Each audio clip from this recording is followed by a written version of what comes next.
Estamos iniciando mais uma das nossas reuniões da Pastoral dos Católicos na Política e, de modo especial, é sempre uma alegria, nesse mês de agosto, já às vésperas do início de uma campanha eleitoral, vamos ter a oportunidade de estar conversando justamente com aqueles que são os nossos parceiros nesta pastoral, que permanentemente participam conosco durante este ano todo, e também os anos anteriores, da Pastoral dos Católicos na Política, que tem como objetivo, claro, pensar, refletir sobre o papel do cristão no legislativo e também no executivo. Nós passamos agora a palavra a Dom Catelan, que é o nosso bispo animador da pastoral, e que vai nos fazer a abertura oficial hoje, uma vez que nesta semana Dom Orani está acompanhando a peregrinação de Nossa Senhora de Nazaré e, por esse motivo, não participa conosco nessa manhã. Dom Catelan, é com o senhor a palavra. Bem, obrigado, Pugliali. Bom dia a todas, bom dia a todos. É uma alegria tê-los aqui, como já é costumeiro, né? Contar com a presença de vocês, com a colaboração e com uma participação verdadeiramente efetiva.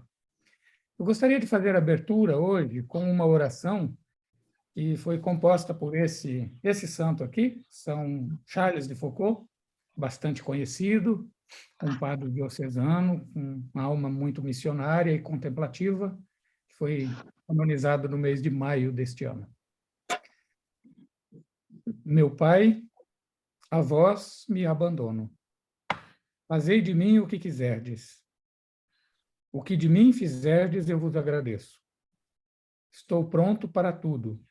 Aceito tudo, contanto que a vossa vontade se faça em mim e em todas as vossas criaturas. Não quero outra coisa, meu Deus. Entrego minha vida em vossas mãos. Eu vou lá dou, meu Deus, com todo o amor do meu coração, porque eu vos amo e porque é para mim uma necessidade de amor dar-me, entregar-me em vossas mãos sem medida, com infinita confiança, porque sois meu Pai. Pai nosso, que estais no céu, santificado seja o vosso nome, venha a nós o vosso reino, seja feita a vossa vontade, assim na terra como no céu. O pão nosso de cada dia nos dai hoje, perdoai-nos as nossas ofensas, assim como nós perdoamos, assim nos tem ofendido. E E não não nos nos deixeis deixeis em tentação, mas livrai-nos do mal. Amém.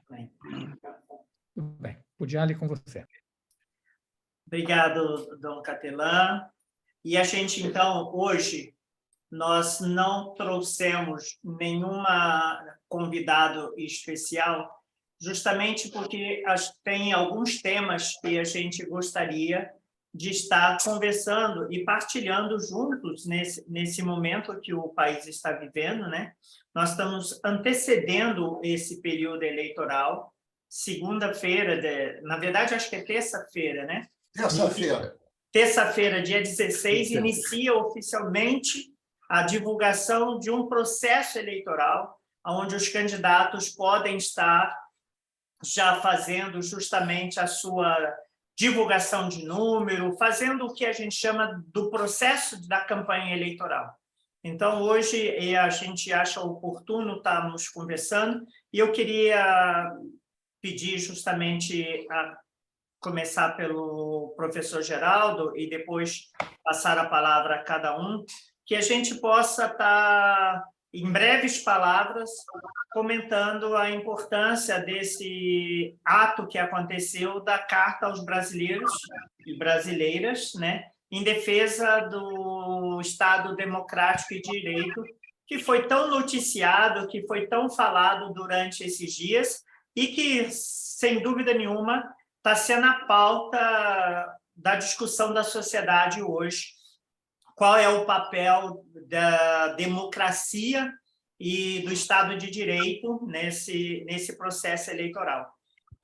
A gente, só para reforçar, né, nós recordamos que esse ano mesmo nós já tivemos aqui a presença do representante da CNBB e tem sido um diálogo muito contundente da parte da Igreja Católica, que possamos ter uma eleição de tolerância, de paz, de respeito a cada um. Então, esse é o grande ponto dessas eleições. O Luiz Paulo estava lembrando agora, e com muita propriedade, há aqui uma diversidade grande de partidos, visíveis e ocultos, mas há uma grande diversidade aqui de partidos que participam dessa reunião, e a verdade é justamente essa: a partir de agora, os adversários dos senhores e da senhora são justamente aqueles que estão dentro dos seus próprios partidos, não são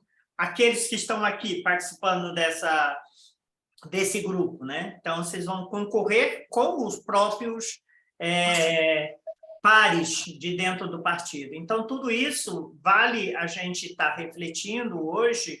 Dentro dessa, eu queria propor justamente 2 temas para hoje. Primeiro, é essa carta, que é o momento hoje político no país, e depois eu queria partilhar com vocês um vídeo para que a gente possa estar também pensando em políticas públicas para isso, e quando for colocar, eu posso introduzir um pouco mais, e o próprio Dom Catelan também vai poder nos falar um pouquinho também sobre a questão do respeito à juventude, o trabalho e pensar em alguma coisa em relação também à inserção da juventude em todo esse processo, como existe no processo eleitoral, também no processo cívico da nossa sociedade. Professor Geraldo, queremos ouvi-lo sobre essa questão da carta. Sempre em breves palavras para dar oportunidade. Hoje, excepcionalmente, nós precisamos acabar às 10 horas, porque algumas pessoas que têm já compromissos previstos para logo após as 10 horas, então hoje faremos uma reunião exatamente de 1 hora. Se passar, vai ser uns 5 minutinhos para não atrasar os compromissos de cada um. Então, rapidamente, só lembrar que teologia não é ideologia, né? É a doutrina social da Igreja, como tal, valoriza a fé política, né?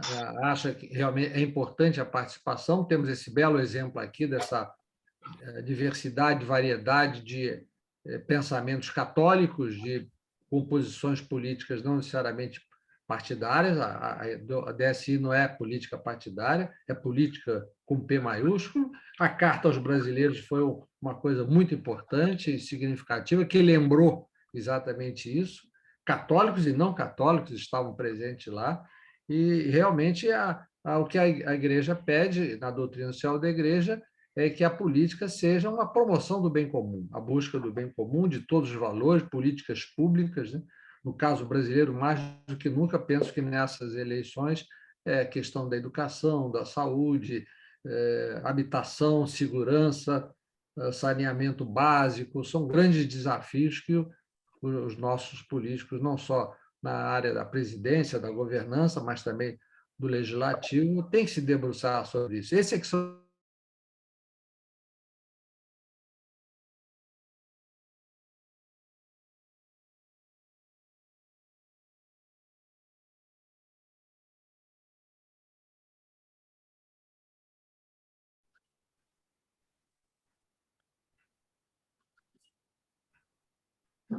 Caiu não, né? Ok, Pugliani? É que o meu estava mudo aqui e deu uma travadinha. Então, eu queria, uma vez a gente teve a oportunidade aqui de estar ouvindo o professor, eu não sei se chegou a concluir, professor? Sim, Tá, a minha deu uma travada aqui. Falar um pouco aí. Tá bem. Eu vou, então... Os valores principais, né? Eu vou convidar agora, então, o nosso vereador, Raymond, que possa estar falando conosco também sobre esse momento da nossa política e, de modo especial, dessa carta. Pois é, Pugliani, muitíssimo boa tarde, bom dia para você, Dom Catelan, irmãos que têm sua vida e seu batismo à política, né, exercendo esse ministério tão importante, não só reforçado e ratificado pelo Papa Francisco, mas pela própria doutrina social da Igreja e pelos papas que antecederam o Papa Francisco, dizer que esse momento que a gente está vivendo, né, nós tivemos ontem o lançamento e a leitura da carta, tanto na USP quanto no Pilotis da PUC, aqui no Rio de Janeiro, e essa carta que já vem sendo trabalhada já há vários dias e lida ontem em muitos lugares, né, lida, divulgada em muitos lugares do Brasil e do mundo, né, nós chegamos ontem a mais de 1 milhão de assinaturas. 1 milhão, cento e alguma coisa, cento e tantos mil de assinaturas. Não tenho aqui o número preciso, a última estatística que vi, a última parcial que vi era 1 milhão e 50 mil. Lutar pela democracia, primeiro, é um dever que nós temos, né? Não há outro regime mais importante, mais potente que a democracia, que é aquela que exatamente permite com que nós tenhamos opiniões distintas e que, ao ter opiniões distintas, compreendamos o direito de o outro pensar diferente de nós e de estabelecermos laços, relações, parcerias, compreender que o caminho é o caminho da construção de uma sociedade nova, diferente, sempre diferente da que a gente tem, né? Para o cristão, não há conformidade com o mundo, né? O meu presidente da República, o presidente que eu quero eleger, o presidente que o José Maria quer eleger, que o Antônio quer eleger, ele não pode nos fazer estar conformados. A política que temos e a que teremos, e em todos os tempos, nós não nos conformaremos a ela porque nós não somos conformados a esse mundo, né? A gente constrói o reino. Mas há uma mediação, e essa mediação é importante que ela seja dita democrática. Há uma mediação política, a mediação precisa ser dita plural. Há uma mediação, e essa mediação precisa ser dita dialógica. Então, acho que essa carta aos brasileiros e brasileiras, em defesa da democracia, ela vem num exato e excelente momento, porque, assim, sem citar nomes, né, mas o atual governo tem tido muitos arroubos autoritários e a sociedade brasileira tem sentido isso. Algumas pessoas têm gostado disso, também visível, tem gente que gosta disso, mas eu quero dizer, do meu esteio batismal, daquilo que eu compreendo como segmento de Jesus, que, aliás, no Evangelho do próximo domingo, de Lucas, fala para nós sobre a divisão, né? De vir para dividir, vir para estabelecer a paz. E a paz não é a paz dos cemitérios e nem do silêncio, é a paz inquieta, a paz que não consegue conviver com a desigualdade, com o fome. Então, acho que a Carta aos Brasileiros era um excelente momento, eu sou signatário dela e acho que os cristãos deveríamos ser. Mas muito obrigado pelo espaço. Um bom dia para todas e todos. Obrigado, professor. Nosso professor de doutrina ativa social na rua, né? Que o nosso vereador Raymond, ele é um professor para nós nessa questão do social também, da defesa desse social, que para a gente é muito importante. Eu queria passar agora a palavra ao nosso deputado Márcio Galberto.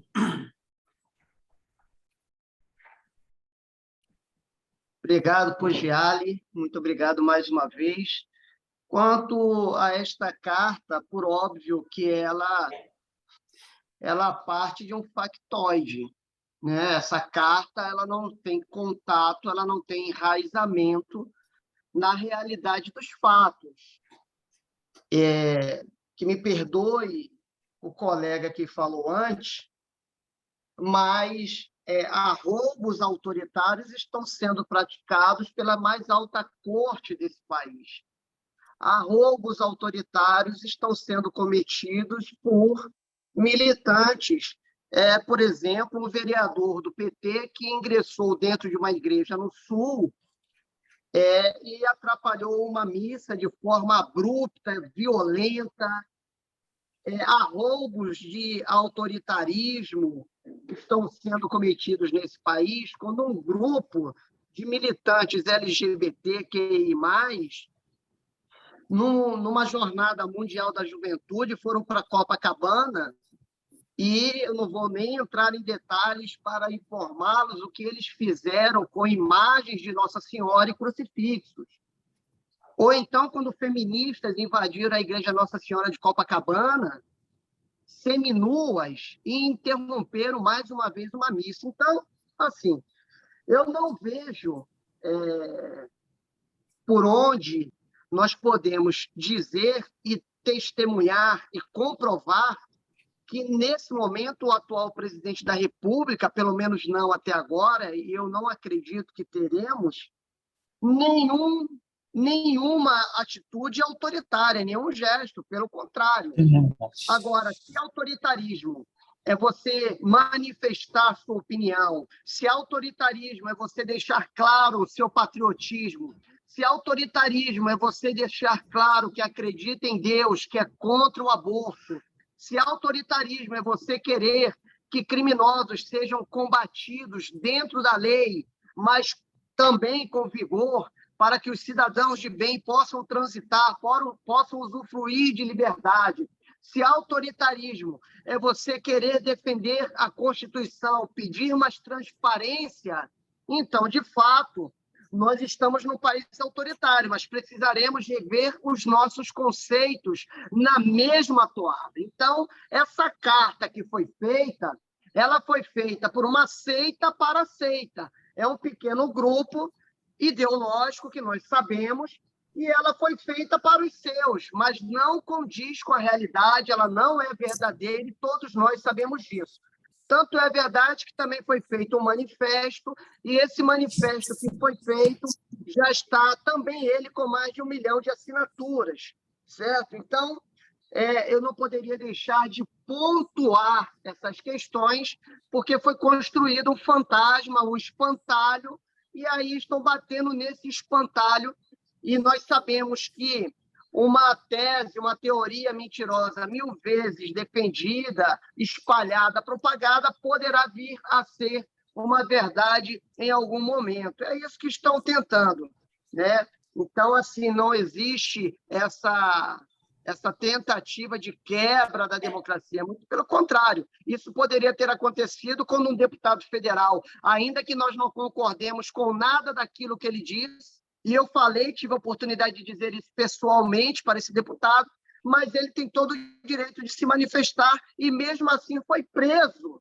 e está respondendo. Pessoas estão respondendo por tais inquéritos das fake news. O que é fake news? Quem vigia o vigiador? Quem é que tem o monopólio da verdade nesse país? Então, assim, eu não estou ouvindo ninguém falar nada, né? Então,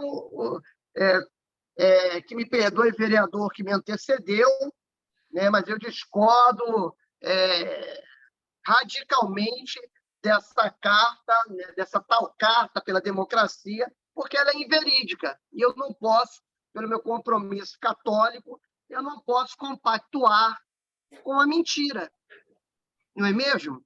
É isso que nós aprendemos também na doutrina da Igreja, com a Sagrada Escritura, e, infelizmente, ele teve um lapso de memória. Aumenta, mas não aumenta. Eu estou no vídeo aqui. Muito obrigado. Obrigado, deputado, pela opinião que o senhor nos trouxe. Eu queria passar agora também a palavra ao nosso deputado Luiz Paulo Corrêa da Rocha. Obrigado, Luiz Carlos, pela oportunidade que você está me dando. E eu queria dizer que eu talvez tenha aguardado 58 anos para ver a sociedade brasileira reafirmar seu compromisso com a democracia, com a república e com a federação. Porque nos idos de 64, nós vimos diversos movimentos na rua apoiando o golpe que ocorreu. E hoje a gente se redime com a sociedade brasileira, nesse momento histórico e difícil, reafirmar o compromisso com a democracia. E não por um pequeno grupo, por matizes diferentes da nossa sociedade, porque não estavam lá e não assinaram a carta eu, ou o Raymond, ou a maioria da Marta Rocha, dos que estão aqui. Assinaram a carta pessoas de todas as correntes de pensamentos políticos, empresários, banqueiros. Não foi só, como eu e o doutor Geraldo defendem, né? Aqueles que ousam, nesses tempos difíceis, estarem a favor, né, do trabalho e não, em especial, do capital, né? Porque também os capitalistas assinaram esta carta. Então, foi uma carta da sociedade a favor da democracia. E nós não podemos, sob hipótese alguma, abrir mão da democracia, porque a Carta Constitucional do nosso país, ela claramente defende, ela se arrima no conceito do bem-estar social. Ela defende claramente o estado do bem-estar social.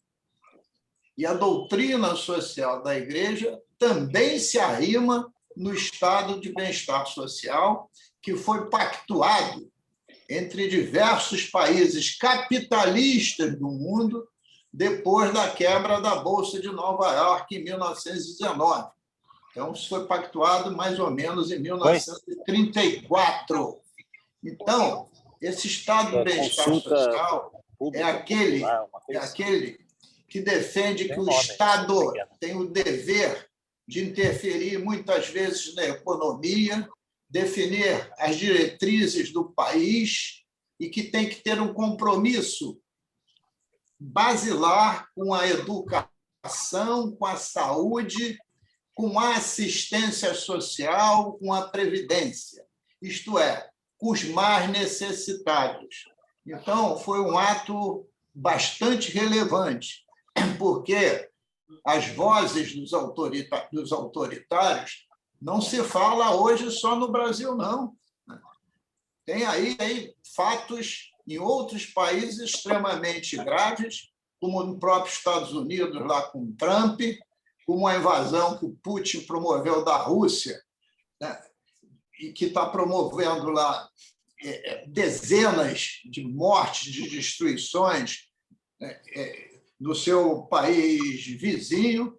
Então, isso tudo que nos leva exatamente a fazer essa defesa intransigente. E se as instituições podem estar resvalando naquilo que é a sua competência, há que se criticar e voltar ao normal, né? Mas o respeito à República, à Federação, à Constituição, tem que ser o nosso princípio basilar. Então, eu aqui me posiciono claramente, assinei a carta, achei o movimento a favor da democracia muito oportuno e, ao longo da minha vida, como daqui para frente, também continuarei a defender os princípios do estado do bem-estar social. Obrigado, deputado Luiz Paulo Corrêa da Rocha.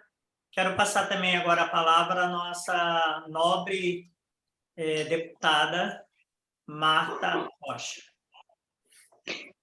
Bom dia a todas e todos. Eu quero cumprimentar todos que nos assistem, todos os parlamentares e as representações aqui presentes nessa manhã, nessa sempre importante manhã de sexta-feira, quando todos estamos reunidos aqui. Eu queria voltar ao tempo e lembrar da minha eleição em 2014, e, por certo, o Luiz Paulo vai se lembrar disso, e ainda em dezembro de 2014, o meu primeiro ato, embora não investida na função parlamentar, foi de participar de um encontro dos políticos, dos católicos na política. E, naquele momento, ali estavam, com certeza, inúmeros parlamentares de diversos partidos, e nós tínhamos diferenças sobre o olhar da política, diferenças sobre o olhar da economia, mas o que nos unia ali? Nos unia a fé católica e os ditames da nossa fé. Pode escolher qualquer pessoa. Qual foi a diferença que a gente constata entre 2014 e 2018? E eu já estou aqui no meu segundo mandato.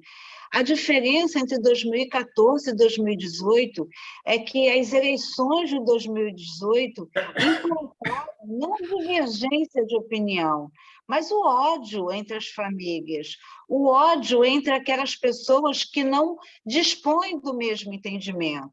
E se nós olharmos para todos os preceitos que a fé católica nos traz, se nós olharmos, né, para o que diz o Papa Francisco na Fratelli Tutti, o que diz a CNBB, que recentemente esteve conosco e fez uma bela manifestação sobre o respeito às eleições, o respeito às urnas eletrônicas, nos lembrando, né, que devemos garantir a democracia e a liberdade.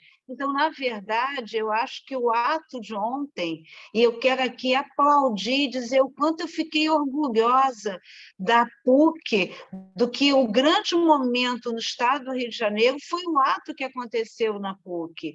Eu assinei essa carta. Então, na verdade, o que nós estamos nesse momento vivenciando e dizendo a todas as pessoas, dizendo a quem está dentro da nossa casa, quem está no nosso ciclo de vivência, ao irmão que frequenta a missa conosco, né, é que existe a democracia, e que a democracia foi exatamente a democracia que permitiu a liberdade ao povo do brasileiro a escolher ao seu representante maior, mesmo que nós não concordássemos ou não com essa escolha.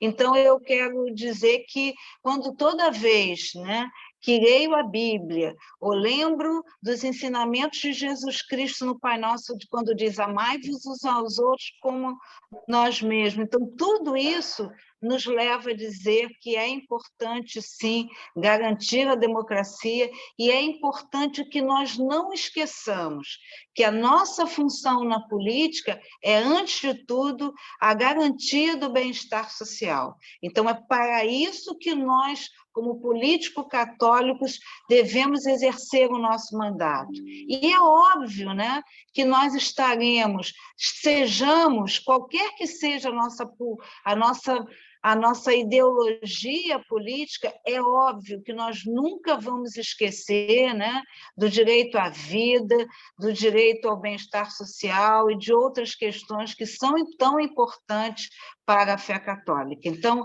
eu quero mais uma vez renovar aqui a minha alegria de estar sempre na segunda e sexta-feira de cada mês, podendo estar refletindo com os meus companheiros, com os meus irmãos na fé católica, qual é o papel de nós políticos quando exercemos o nosso mandato. Muito obrigada.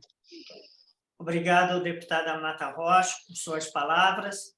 Queria convidar o deputado Hugo Leal, não sei se ele consegue, porque, pelo que eu entendi, ele está também em deslocamento hoje, mas eu não sei se ele consegue dar uma palavrinha para nós sobre esse tema. Bom dia, Luiz Carlos, bom dia, Antônio Luiz Catalã, obrigado. Eu, para variar, estou aqui em sistema móvel, mas eu estou ouvindo atentamente ao debate aí, peguei pelo menos uma parcela considerável, e com todo respeito às opiniões aí, que são opiniões, possam ser opiniões divergentes, eu quero dizer o seguinte: eu estou na vida pública aí há quase 30 anos, talvez um pouco menos do que o Luiz Paulo Corrêa da Rocha, mas já vi muitas coisas acontecer. Eu não participei dos atos de 64, né, nem tive, mas em 84 eu estava nas ruas, na Presidente Vargas, pedindo diretas já. Então eu tenho uma tradição, uma trajetória que fala exatamente o processo político, processo democrático. E ao longo desses anos todos, já no meu quinto mandato, eu não percebi, não vejo, e já participei como deputado federal com vários presidentes da República. Independente disso, não vi, não consigo perceber algo que possa caracterizar algum ataque ao processo democrático. As eleições estão marcadas, as eleições estão marcadas para o dia 2 de outubro, segundo turno, dia 26 ou 27 de outubro. O que sempre houve são um debate do processo eleitoral. O que nós estamos tratando aqui é do processo eleitoral, forças, pensamentos, processo teológico, se colocam, se apresentam, é natural que essas divergências surjam. Mas, para mim, nitidamente, é o processo eleitoral. O processo eleitoral é composto assim, de teses, de propostas, mas também de interesses. Muitos interesses, interesse de um lado, interesse de outro, interesses econômicos, fortíssimos interesses econômicos. Então, eu prefiro estar dentro da linha régia do processo democrático, continuar participando do processo democrático, continuar exercendo esse papel, sem aqui fazer nenhum tipo de proselitismo ou de enaltecer uma linha ou outra linha. Acho que o processo democrático no país já está consolidado. E aí temos eleições desde 1982, eleições diretas, eleições livres, eleições depois hoje no processo eletrônico, questionado ou não. Eu tive a oportunidade de ser do partido do PDT durante alguns anos, foi questionada a questão do processo eletrônico em 94, em 96, mas tudo isso eu vejo que é uma situação superada, mas devemos ter vigilância. Mas eu não vou me filiar a nenhum tipo de manifestação, porque, para mim, nitidamente é uma manifestação, do meu ponto de vista, com respeito a todas as... nitidamente eleitoral. O processo eleitoral e o processo eleitoral tem essa característica mesmo de acirrar uma linha nesse sentido. As eleições estão marcadas, nós estamos aqui participando, terça-feira inicia a propaganda eleitoral, nós vamos poder continuar divulgando, falando, conversando, reunindo, não vejo nenhum tipo de circunstância que possa ter impeditivo do processo eleitoral, do processo democrático. Então, para mim, a retórica vai permanecer, é natural que aconteça. O que precisa ficar claro aqui, eu acho que isso é o mais importante, eu participo desse encontro aqui de política e religião católica na política há muitos anos, ainda na égide de Dom Filipe Santoro, hoje bispo de... como chama, Luiz Carlos, a diocese lá da Itália? Taranto. Dom Filipe Taranto, hoje bispo de Taranto, na Itália. Dom Filipe conduziu isso há mais de 20 anos, esse processo. E o que nós temos que convergir aqui é o que nós temos de riqueza dentro da Igreja Católica, que chama a doutrina social da Igreja, os livros e documentos riquíssimos que a Igreja tem nessa conciliação, desse abraço também às pessoas mais necessitadas.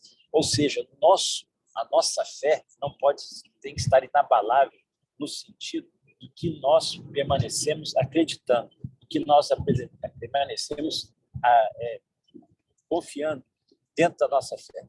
Então, aqui, os princípios, as divergências acontecerão, os processos teológicos, cada um tem uma formação, cada um veio de um processo de vida, e eu respeito cada um desses processos de vida, mas natural, e é comum isso, é característica do processo democrático, nós temos posições divergentes dentro do processo teológico, exatamente pela condução.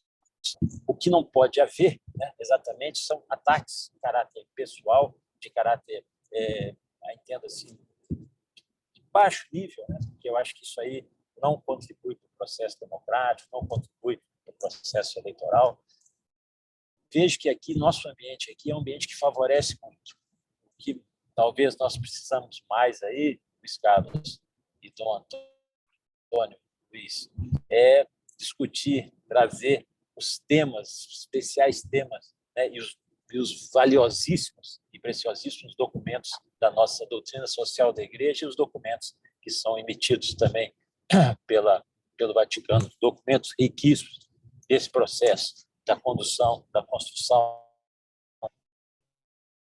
Então, respeitando aí a visão de cada um dos meus companheiros, colegas de grupo, eu deixo aqui essa minha contribuição, que eu entendo que é natural do processo eleitoral.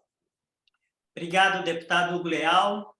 Obrigado pela participação do senhor, mesmo estando aqui em deslocamento. Eu sei que, às vezes, dá umas palhadinhas, mas faz parte desse trabalho de vocês, né, que estão sempre ativos.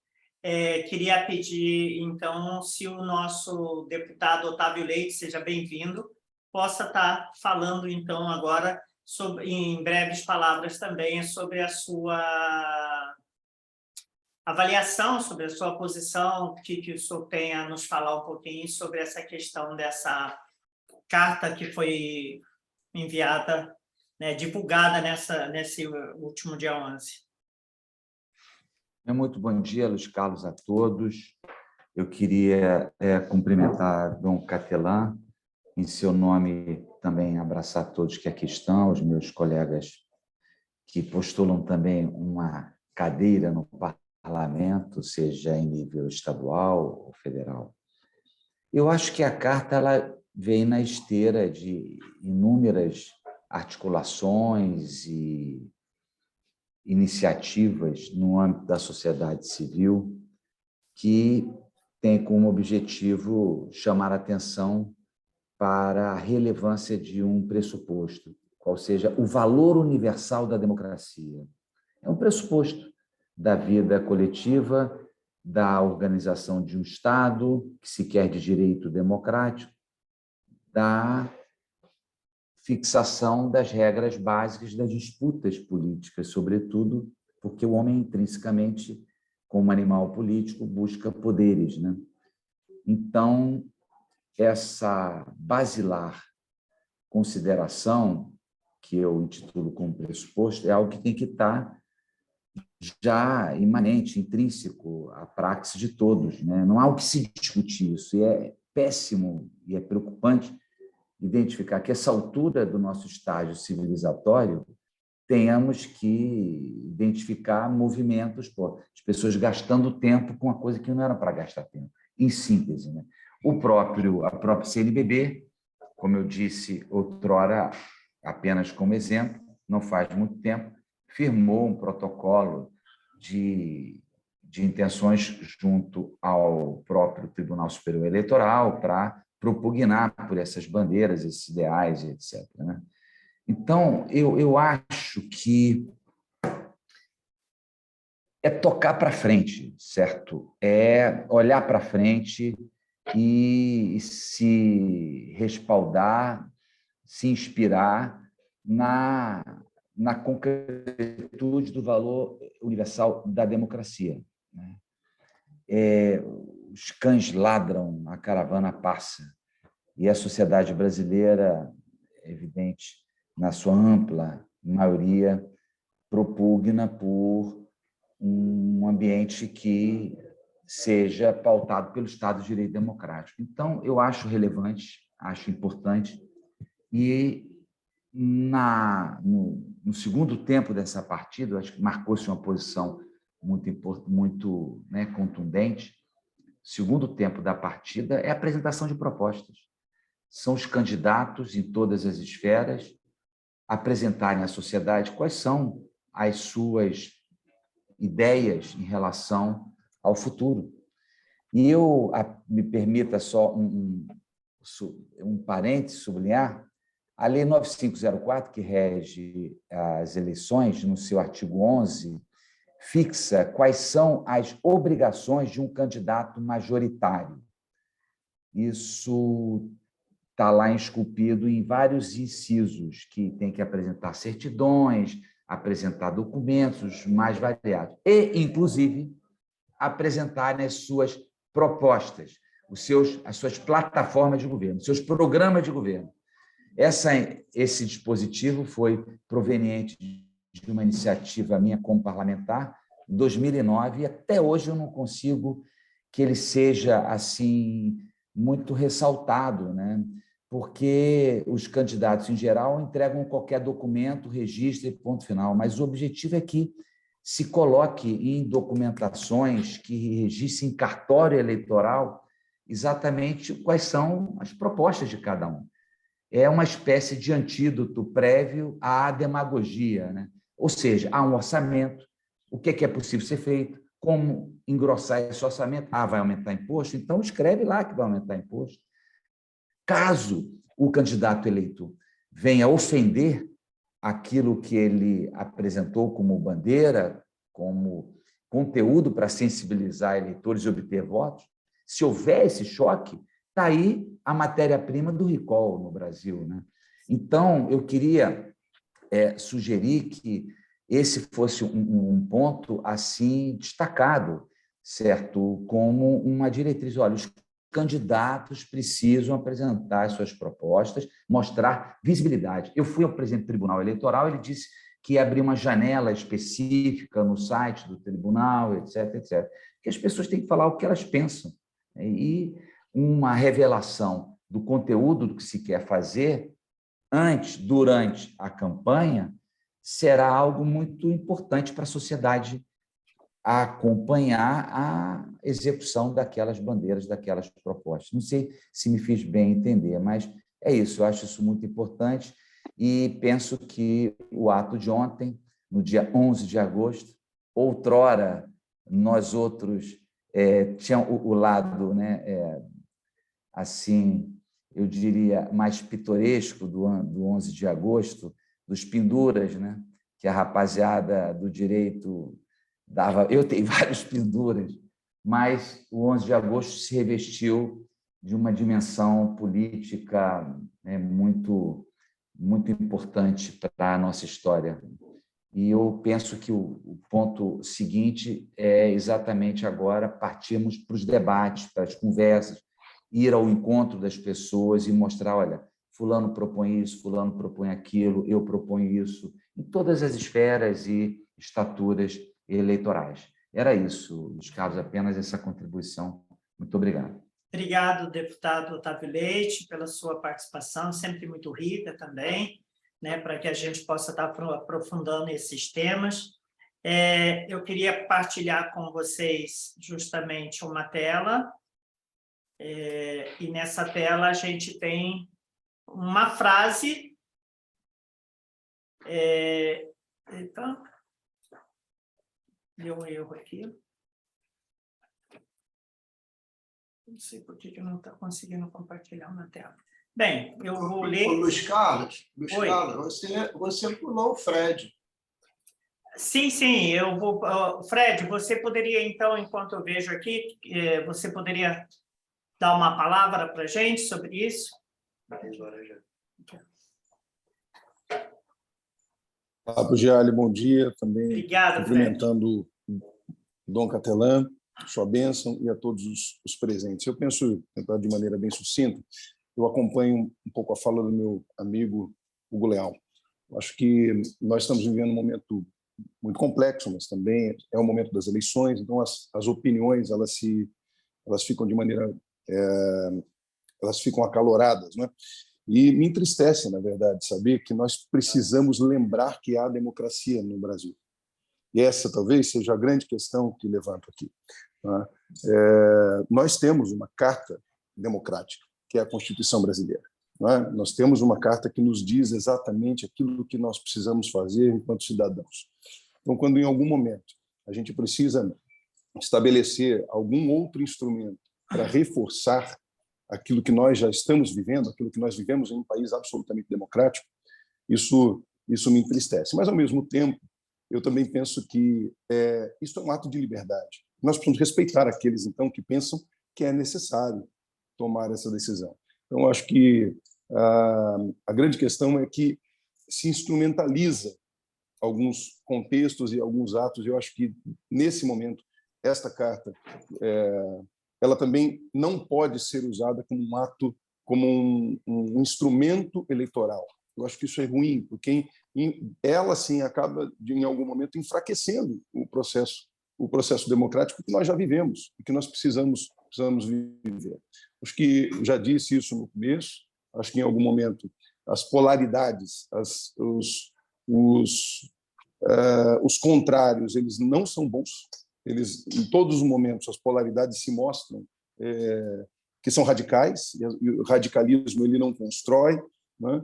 Eu acredito em Jesus, que é o centro da minha vida, ou seja, que é cristocêntrico, e absolutamente a minha fé ela promove, precisa promover a convergência, o diálogo, o respeito. Então, as polaridades elas não se conversam, e isso é ruim.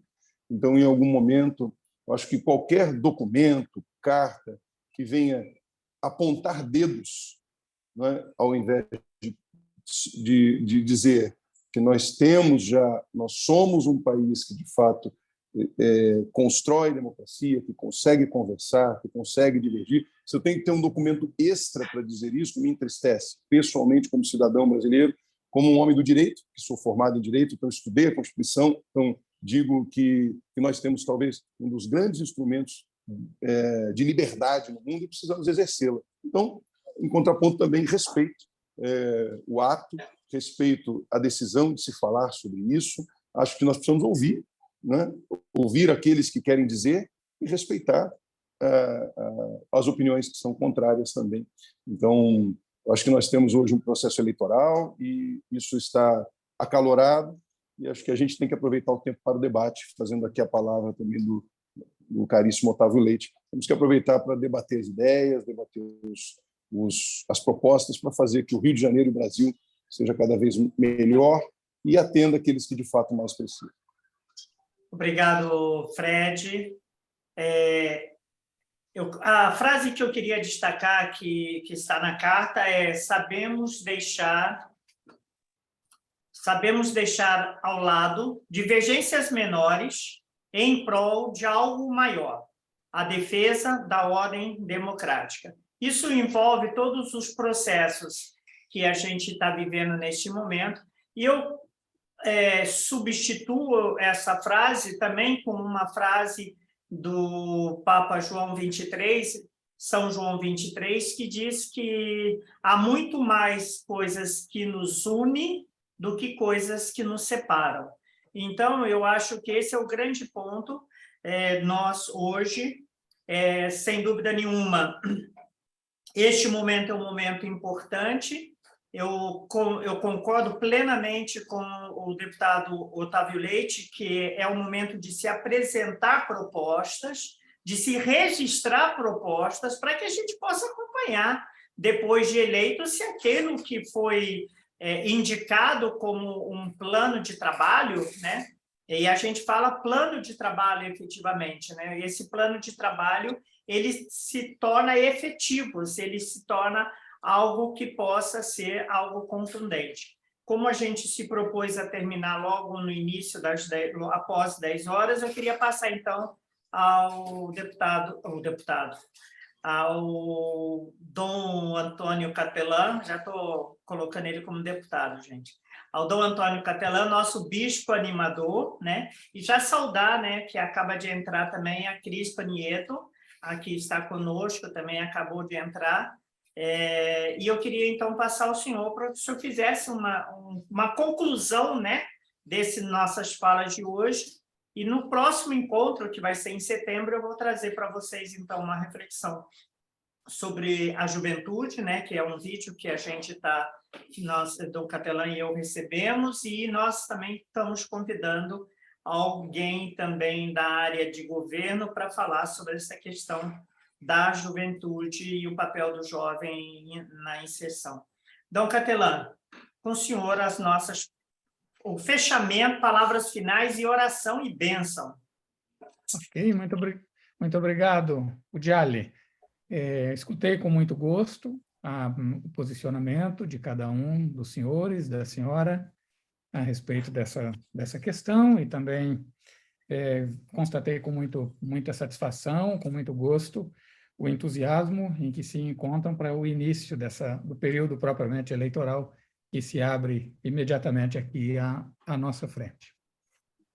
Para as minhas considerações, eu gostaria de ter presente um texto brevíssimo da Gaudium et Spes, todos muito bem sabemos, é um texto referencial fundamental para as questões que nos ocupam aqui nas primeiras sextas-feiras do mês. Número 42 da Gaudium et Spes, que faz parte de uma seção que é intitulada A Ajuda que a Igreja Oferece à Sociedade. E depois viria outra seção em que é a ajuda que aliás, virá uma seção em que é a ajuda que a Igreja recebe da sociedade. Apenas para pontuar um pouco os assuntos que nos ocupam, o concílio diz assim, no número 42, a unidade da família humana recebe um grande reforço e encontra o seu acabamento na unidade da família dos filhos de Deus. Certamente, a missão própria confiada por Cristo à sua igreja não é de ordem política, econômica ou social. O fim que lhe propôs é com efeito de ordem religiosa, mas desta mesma missão religiosa deriva um encargo, uma luz, uma energia que podem servir para o estabelecimento e consolidação da comunidade humana segundo a lei divina. Bem, esse número, na sua singeleza, na sua brevidade, nos ajuda a recordar o essencial. Nós somos, ao mesmo tempo, membros da Igreja, cidadãos do reino, e somos também todos nós, diferenciadamente, mas todos nós, membros da sociedade humana e temos responsabilidades também com a sociedade humana. A Igreja e a humanidade são praticamente coextensivas, embora ela não abranja institucionalmente toda a humanidade, ela se sabe enviada como servidora de Deus à humanidade toda. Então, são coextensivas a nossa pertença à Igreja e à sociedade. Um documento recente da CNBB sobre os leigos recorda que a cidadania e a consciência eclesial amadurecem juntas como consciência, crescem juntas. Então, a atuação sociopolítica da senhora, dos senhores, das senhoras, a Cris acabou de entrar, das senhoras e dos senhores, dão uma grande contribuição a esse amadurecimento de consciência social e eclesial que a Igreja institucionalmente acompanha. Vocês são testemunhas disso há mais de décadas. A Igreja acompanha com grande atenção, com grande carinho. Poucos grupos na Arquidiocese do Rio podem exibir positivamente a alegria de ter a presença do cardeal em quase todas as suas reuniões, como vocês. E são um grupinho proporcionalmente muito pequeno. Essa presença, esse acompanhamento do cardeal e de um bispo auxiliar se deve ao significado da atuação de vocês e a importância que isso tem para a cidade do Rio de Janeiro, para o Estado, para o Brasil e para a Igreja. E essa consciência seguramente é muito motivadora para todos vocês, não é? Então, não quero mais me prolongar, além de agradecer essa participação e aproveitar a oportunidade para assegurar a vocês as nossas orações, a nossa disponibilidade, a nossa abertura. Eu ainda não comecei a receber propriamente pessoas envolvidas no pleito político. Estamos esperando que Dom Orani receba por primeiro e sejam divulgadas as primeiras audiências. Tem outros bispos auxiliares que já estão recebendo. Eu estou me resguardando por causa da minha participação nesse grupo, para só fazer isso depois que a primeira agenda do cardeal for já divulgada amplamente, a segunda, e aí eu também, com muita liberdade, estou à disposição de vocês. 2 já me solicitaram e eu vou brevemente responder a isso. Marta Rocha, vai ser um pouco inútil pedir meu voto. Não vou poder votar no primeiro turno. O Papa nos convocou, aos bispos do Rio de Janeiro, para a visita ad limina. Então, nós vamos, todos os bispos do Rio de Janeiro, perder o primeiro turno. Pense bem. Então, infelizmente, eu não posso prometer a nenhum dos senhores ou da senhora o meu voto. Vou votar no segundo turno, Deus querendo. Salvo Mas pelo é uma gongo, hein? importante missão também, Dom Catelan. Certo. Então, eu vou assegurar as nossas orações, de Dom Orani, as minhas. Ore por nós. Pronto. Estamos, inclusive, compondo uma oração para publicar no jornalzinho litúrgico e todas as comunidades fazerem essa oração ao longo de todo o processo eleitoral. Muito bom. Muito bom. Obrigado. Tendo assegurado as orações, nós vamos fazer agora a primeira delas pelo pleito político juntos, pedindo a Deus que ele seja esclarecedor, que ele seja pacífico e que seja uma ocasião de crescimento na democracia e na manifestação também das consequências sociopolíticas da nossa fé. Eu quero, todos os que estão aqui na sala são católicos, quero convidá-los a consagrarmos juntos a Mãe de Jesus, Mãe da Igreja, nossa Mãe querida, consagrarmos a ela esse processo eleitoral, a nossa atuação pessoal nesse processo eleitoral, para que seja profundamente coerente com nossa fé, com nosso amor a Deus e com o nosso desejo de bem comum, completo para todos. Ave Maria, cheia de graça, O Senhor é convosco, bendita sois vós entre as mulheres, bendito bendito é o fruto do vosso ventre, ventre, Jesus. Jesus. Santa Santa Maria, Mãe de Deus, rogai por nós, pecadores, agora e na hora de nossa morte. Amém. Amém. O Senhor esteja convosco, Ele está no meio de nós. por intercessão de nossa boa mãe, a Virgem Maria, Deus derrame sobre cada um de vocês as suas bênçãos, a sua divina proteção, ilumine profundamente o vosso entendimento, aqueça a vossa vontade e dê a todos o desejo cada vez mais profundo e a determinação da vontade de colaborar no bem comum. Em nome do Pai, do Filho e do Espírito Santo. Amém. Muito obrigado pela presença de todos. Deus os Muito abençoe. obrigado a todos. Obrigada a participação de todos. Obrigado a E a todos. gente Quase aqui bem. encerra a nossa reunião de Quase bem. agosto da Pastoral dos Católicos na Política, já convocando e chamando todos para o dia 9 de setembro, quando teremos a reunião mensal do mês de setembro. Sei que vai estar todos estarão no meio do furacão, né, das eleições, mas dedique um tempinho para que a gente possa até, pelo menos, estar aqui rezando junto neste momento da nossa pastoral. Vai ser a última, inclusive, antes do pleito, né? Fiquem com Deus e sucesso a todos vocês Padre, nesse processo.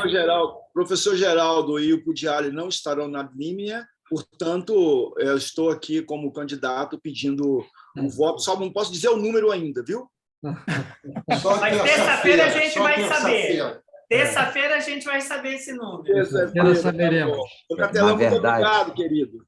Na verdade, meu amigo Bom dia Raymond, a todas, bom dia a todos. na verdade, meu amigo Raymond, estão pedindo pré-voto. Estamos em campanha. Né? Estamos. Pré-voto. É pré-campanha e pré-voto.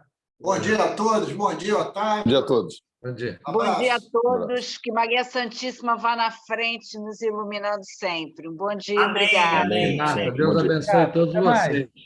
Um abraço a Bom todos. dia, Fred. Bom dia a todos. A todos. Obrigado.